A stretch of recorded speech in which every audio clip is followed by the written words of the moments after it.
Time to check in on the markets, and we've got Hussein Sayed, who's a research analyst at FXTM, and in studio with us is Martin Strauss, who's the director at ShareNet Johannesburg. Hussein, I'm going to start off with you. How did we kick off, the financial markets for this week? Good morning.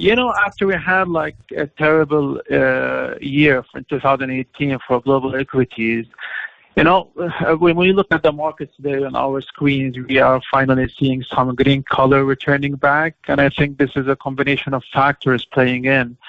So whether it is Beijing and Washington maybe moving in the right direction towards a trade deal, this is one of the most important factors. We have the Federal Reserve in the U.S. now sounding more dovish after we heard from Jerome Powell last week and also yesterday from Atlanta Fed President Raphael Bostic, indicating that maybe just one rate hike for 2019.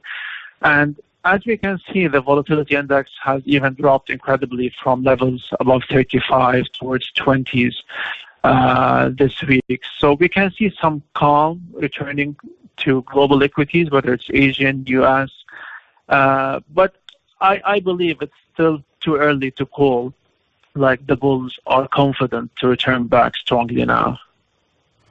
Hussein, what's your assessment of the U.S. economy? I mean, are you concerned that there could be a recession looming? I mean, there are whispers that something is happening in the U.S. economy. What concerns you right now when you look at that picture?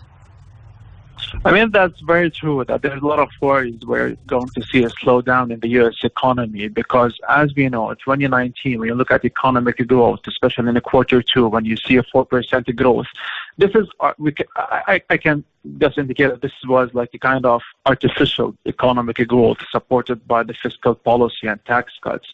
We are not going to see this in 2019. However, I don't see a recession coming soon, although we have some indicators of slowing down, like the yield curve could indicate a recession will be coming, but this won't be necessary this year in 2019. However, a slowdown from a 4% or 3.5% growth towards 2%, this is my assessment of the U.S. economy. However, when we look at the economic data, we kind of have a mixed picture. When you look at jobs, for example, they are still very healthy. Wage growth is still growing. But when you look at the other side, like housing data, some of the ISMs and PMIs that we have recently from the U.S. economy, we are seeing this growth, but we cannot call it a recession. It's just a slowdown. All right, we'll have to leave it there. Hussein Sayed, research analyst at FXTM, thank you so much for joining us on the line.